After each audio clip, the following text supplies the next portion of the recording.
Boa noite, pessoal. Na aula anterior, nós aprendemos a utilizar o teste da derivada primeira e o teste da derivada segunda para entender o comportamento de uma função de uma curva qualquer, identificando nesse processo algumas informações interessantíssimas que eram pontos de máximo, mínimos, identificando também as regiões em que essa curva cresce, decresce, onde ela tem uma concavidade para cima ou para baixo. Essas técnicas que nós aprendemos nas últimas aulas, elas também são úteis para a resolução de problemas aplicados, né? E o tipo de problema que nós vamos aqui resolver envolve, por exemplo, uma situação onde um economista, uma pessoa que trabalha no ramo de negócios, queira saber de que forma ela pode maximizar o lucro de uma mercadoria ou minimizar o custo de produção de um produto. Um viajante, muitas vezes, ele quer minimizar o tempo de viagem. Então, processos que envolvem conceitos de maximização, como maximizar lucro, ou minimização, minimizar custo, tempo, são processos onde as regras que nós aprendemos com os testes da derivada primeira e segunda são úteis para a resolução de problemas. Então, a proposta de hoje é que nós façamos o uso dessas técnicas para a resolução de problemas dessa natureza. O conceito básico vai envolver três caminhos, né? O primeiro é a interpretação do problema. Interpretação. Ou seja, você vai ler o problema e identificar o que o problema está abordando. O segundo, quando possível, é desenhar um diagrama, né? Realizar um esquema gráfico, do problema envolvido. E o terceiro passo é extrair uma equação, extrair equações e utilizar, né, as técnicas aprendidas. Extrair equações e resolvê-las, né, aplicando as técnicas que nós aprendemos. Então, o caminho básico vai envolver basicamente nós nos ambientarmos por essas três diretrizes. Então, para efeito, vamos montar aqui dois exemplos, né? Primeiro exemplo, vamos pensar na seguinte situação, né? Imagina que um fazendeiro, ele quer cercar um terreno nas margens de um rio, não indo cerca ao longo do rio, ele tem à sua disposição 1.200 metros de cerca. Ele quer fazer uma cerca retangular. A questão é de que maneira ele pode usar essa metragem para maximizar a área do terreno. Ou seja, qual seria a maior área possível que esse fazendeiro poderia construir com essa dimensão. Então a ideia, vamos aqui escrever isso, né? Um fazendeiro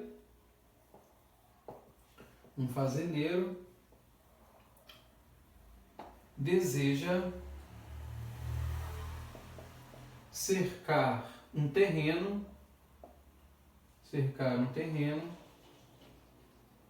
nas margens de um rio. Essa aqui é a situação envolvida. Então, o que ele tem é basicamente o seguinte: imagina, você tem um rio aqui, né? E aí esse rio tem toda sorte de peixes, né? Bichos estranhos, né? E o que ele quer é cercar um terreno dispondo de 1.200 metros de cerca. Ele tem 1.200 metros, e esse terreno ele é retangular, tem que ser retangular. E tem uma outra condição, ele não precisa de cerca ao longo do rio. Então você tem alguns cenários onde você poderia desenhar esse terreno. Então esse terreno poderia ser dessa forma, por exemplo, vamos pensar em dimensões do tipo 200, né, e 800. 200, 400, com 800, 1.200. A área que você teria aqui, como é um retângulo, a gente sabe, a área de um retângulo é base vezes altura ou largura vezes comprimento, seja o produto de duas dimensões.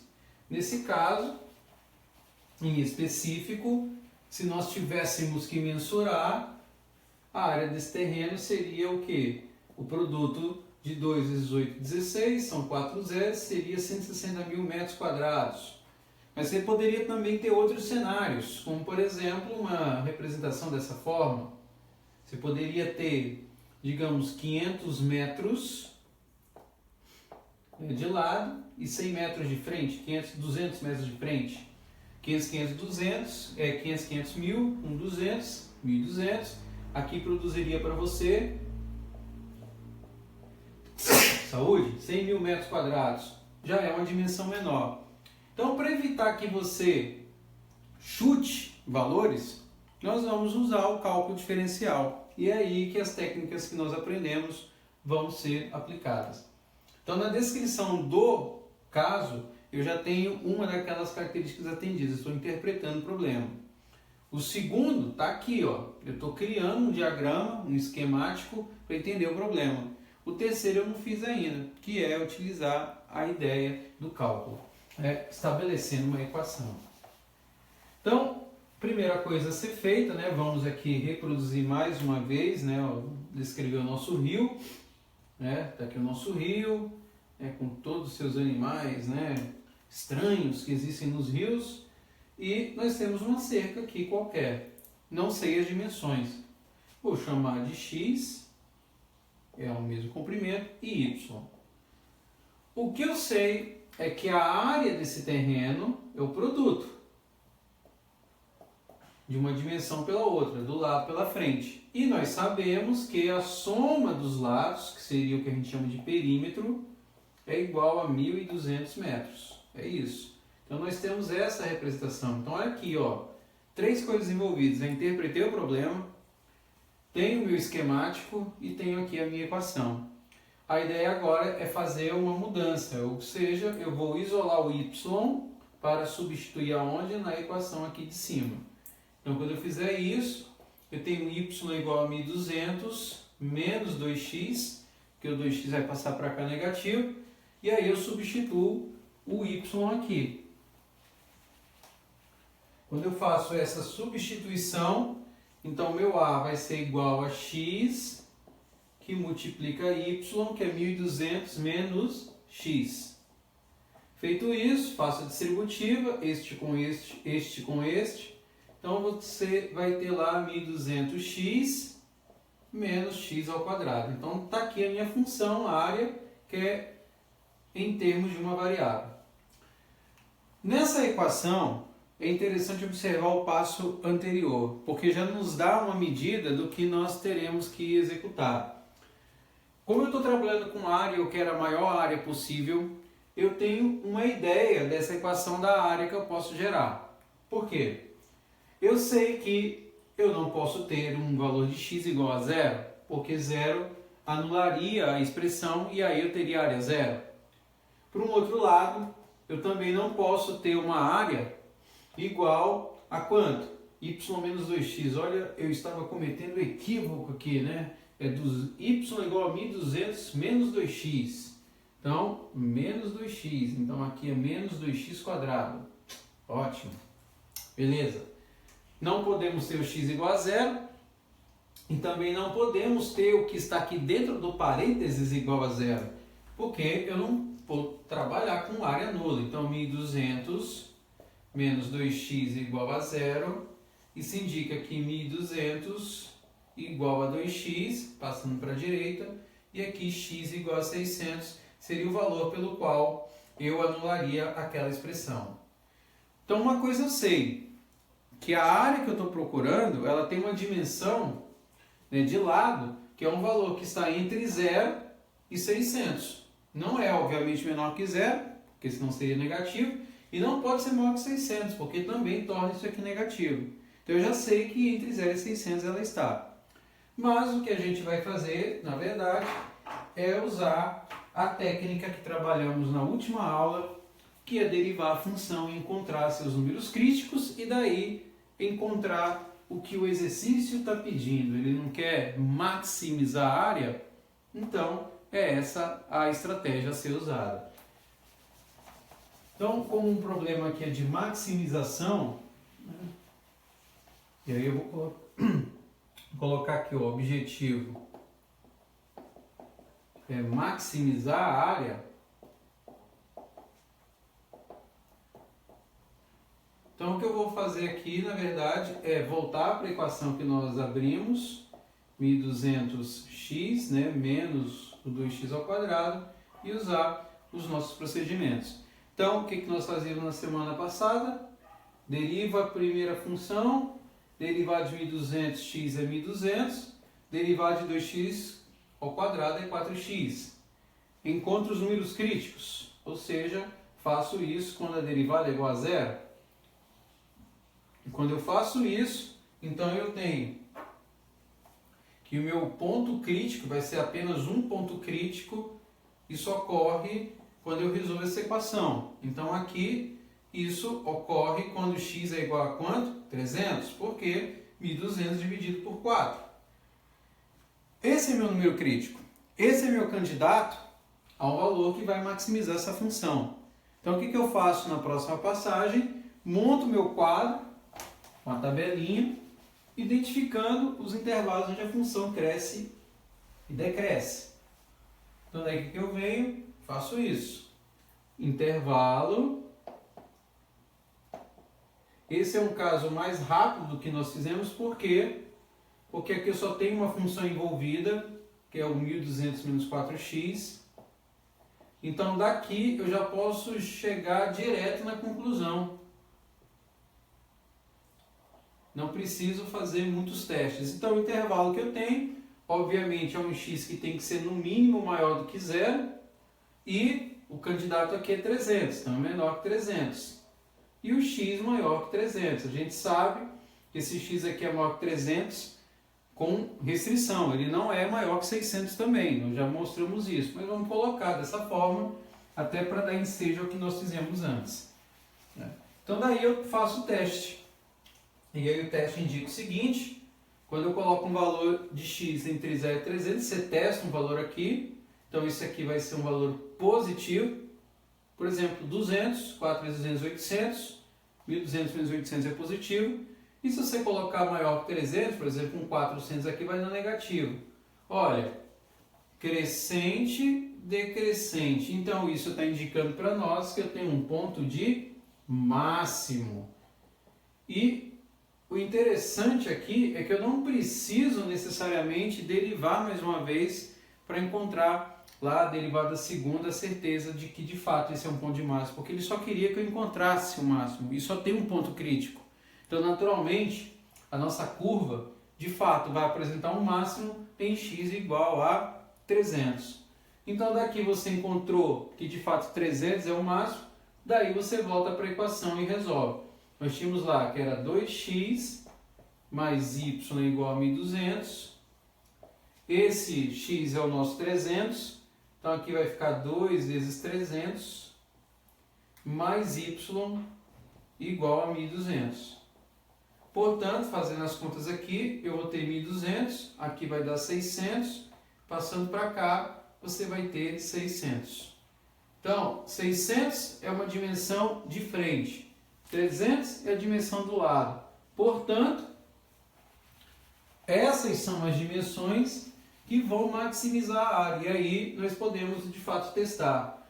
Nos exemplos que nós colocamos de maneira aleatória, nós geramos lá 160 mil metros quadrados e 100 mil metros quadrados.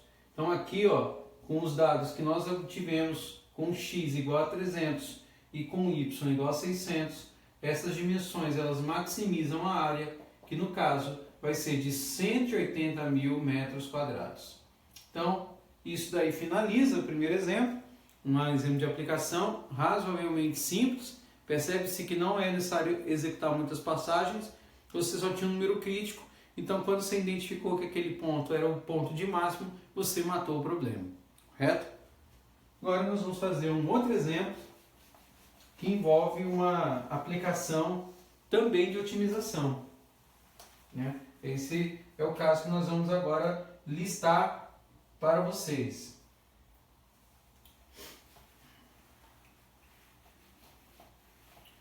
Exemplo 2.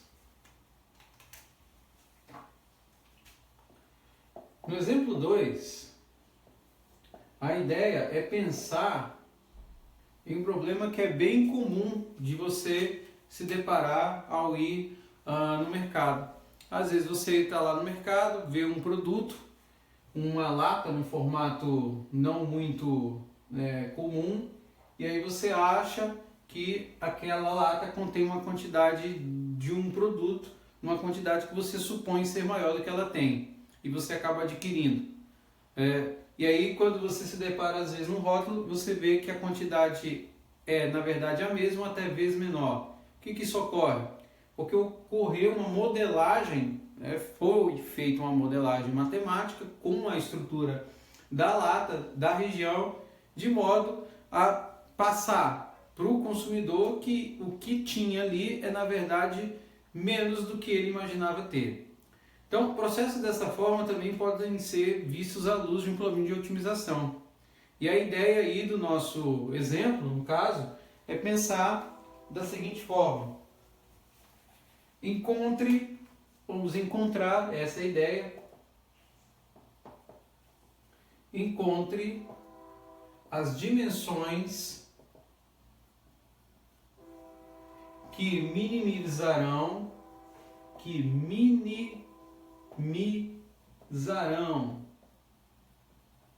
o custo de produção de uma lata de 1 litro de óleo.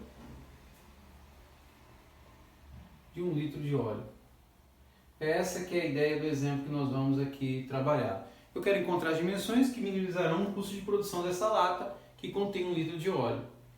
Então, vamos pensar então no problema. É uma lata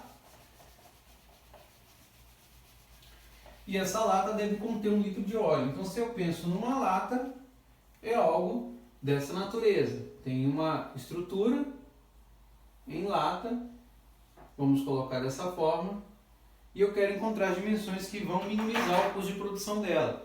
Vou até usar aqui uma folha para poder explicar melhor como é que vai ser feito o processo. Tá? Essa que é a ideia.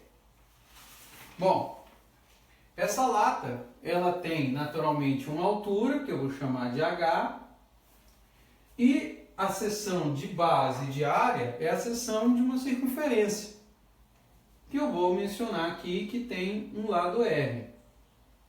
Assim.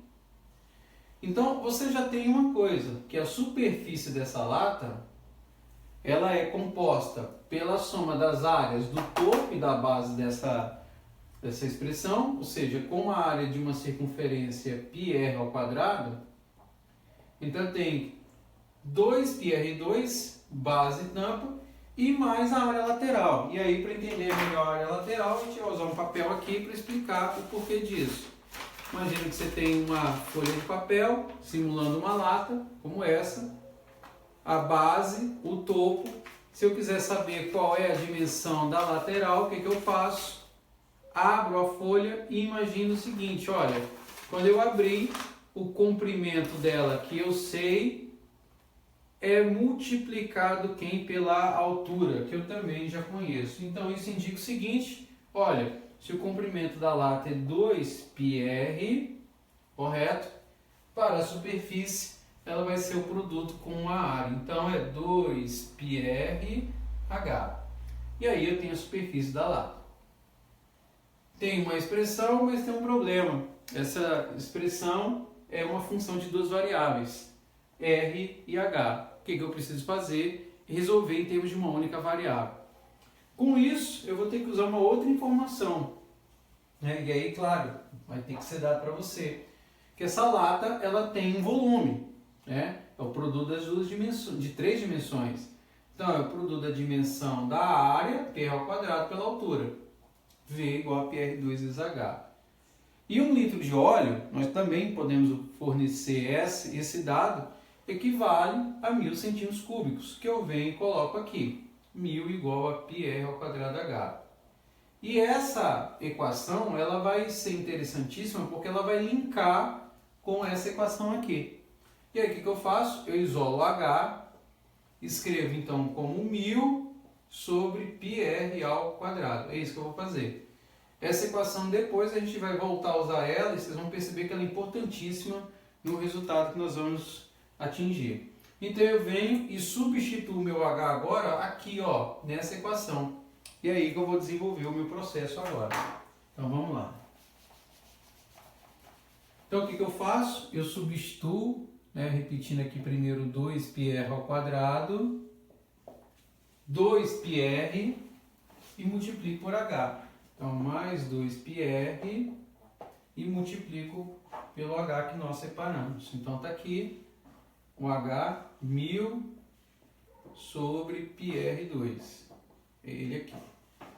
Eu não vou apagar esse cara, vou deixar ele aqui, a gente vai usar ele. Se eu apagá-lo como farei agora, vou colocar no canto aqui, porque essa informação nós vamos usar mais adiante. Então h igual a 1.000 sobre πr2. Bom, então daqui eu faço a distributiva, multiplicando termo por termo. Então meu S, que é a minha superfície, é 2πr ao quadrado, mais 2 vezes 1.000, 2.000. Aqui eu observo que é possível cancelar o π com π, e o r com r quadrado vai virar apenas um r lá embaixo, então vai ficar 2.000 sobre r. E aí você observa agora que a função é de apenas uma variável. Então o que eu posso fazer a partir desse momento? Eu posso derivar, que é resolver usando os métodos que nós aprendemos na semana passada. Então eu faço todo um rearranjo da equação para torná-la com uma função de uma variável. No exemplo anterior foi mais simples fazer isso, porque eu separei o y em x e consegui resolver. Aqui não, eu precisei usar o volume, isolei a altura desse cilindro, dessa lata, para poder aplicar na equação, para daí, eliminando uma variável, eu ficasse apenas com uma delas. Então está aqui, estou com R e agora eu derivo. Bom, no que eu derivo aqui, eu tenho que a derivada de 2πr2 é 4πr, e a derivada de 2.000 sobre R, dá para fazer mentalmente, mas se tiver alguma dúvida, é só pensar assim, olha, 2.000 sobre R é a mesma coisa que 2.000 vezes R menos 1, invertendo a base e jogando lá em cima. Quando se derivar, você usa a regra da potência, então vai ficar menos, porque mais com menos é menos, 2.000, e aí ao derivar, né, vamos colocar aqui, ó, derivando ela vai virar menos 2.000, R é menos 2, o menos a gente já colocou aqui. Esse R menos 2 é o R ao quadrado que eu estou escrevendo aqui embaixo. É isso. Então está aqui a derivada da função. O que a gente pode fazer aqui? Já encontrar os números críticos. Ou, também é uma sugestão, tentar escrever essa expressão de uma forma mais compacta, para poder daí encontrar esses números críticos. Então fazendo isso, e aí é um caminho, você poderia fazer já a descrição dos números críticos aqui, eu teria o seguinte, como aqui é como se houvesse 1, então meu NMC aqui vai ser o próprio R2, então aqui eu tenho meu R2, R2 por 1 R2, vezes 4πr dá 4πr3, menos R2 por R2 que é o próprio, menos 2.000. Então daqui eu posso observar que o meu S' pode ser escrito em termos de valores em evidência. No caso aqui eu posso colocar o 4 em evidência. Então ao fazer isso, eu tenho πr3 menos 500 sobre r ao quadrado. Então está aqui. Essa é a mesma forma que essa. Então daqui eu agora vou encontrar os meus números críticos. Né? E aí, não vou apagar a equação, eu estava apagando ela, a equação que eu vou precisar. E aí os meus pontos críticos são obtidos quando S' é igual a zero. Aqui é interessante observar que essa equação só vai ser igual a zero quando isso for zero. Então ela não pode ser zero, obviamente, porque divisão por zero não existe. Então, aqui não é zero, porque 4 é constante, ela só vai ser zero aqui, ó, nesse ponto. Ou seja, no ponto onde πr3 menos 500 foi igual a zero. Ou seja, eu vou obter o meu ponto crítico isolando meu R aqui. Então, isso ocorre da seguinte forma: πr3 igual a 500. Então, R3 é igual a 500 dividido por π. Por fim, o 3, que é uma potência, vira uma raiz cúbica. Então, meu R, como ponto crítico, é a raiz cúbica de 500 sobre π. É isso. Esse é o ponto crítico que eu vou adotar. Nós vamos adotar. Então, o próximo passo é agora construir um intervalo. Mas mesmo na construção do intervalo, é possível você usar essas informações para poder gerar a informação que você quer, que é identificar se esse R é um ponto de máximo ou de mínimo.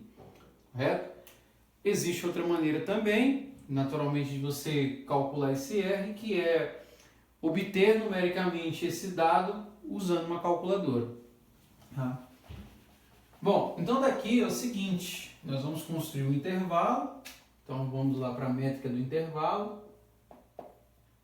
E aí, mais uma vez, eu só tenho uma função, até muito bom isso, né, nós analisarmos, onde nós vamos trabalhar com valores que são menores que raiz cúbica de 500 sobre π, e valores que são maiores que a raiz cúbica de 500 sobre π. Então, aumentar aqui um pouquinho. R menor que a raiz cúbica de 500 sobre π,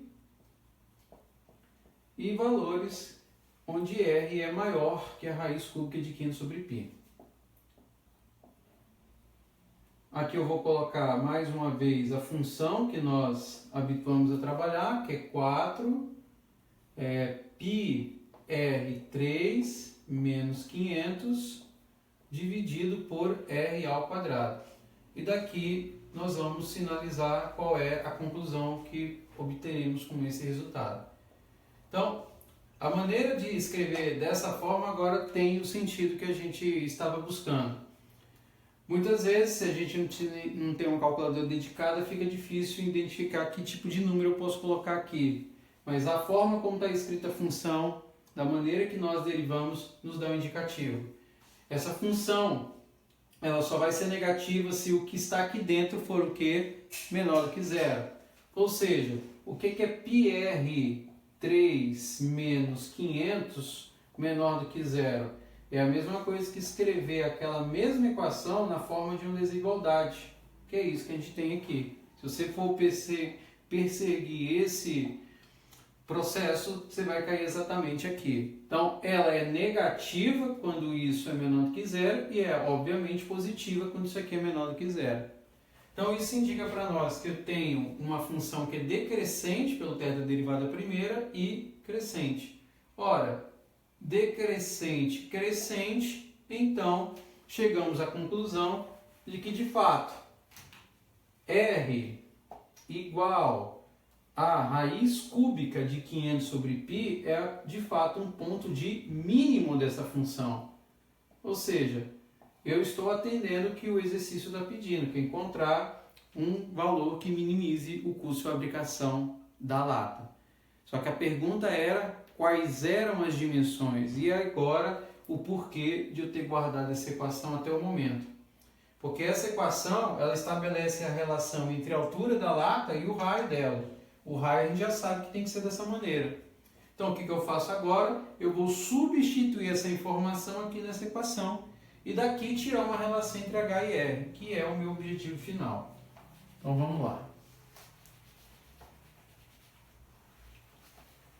Então, fazendo isso, fazendo essa mudança, então eu tenho H igual a 1000, repito aqui, né, sobre πr ao quadrado. Então, tudo isso vai ficar escrito ao quadrado.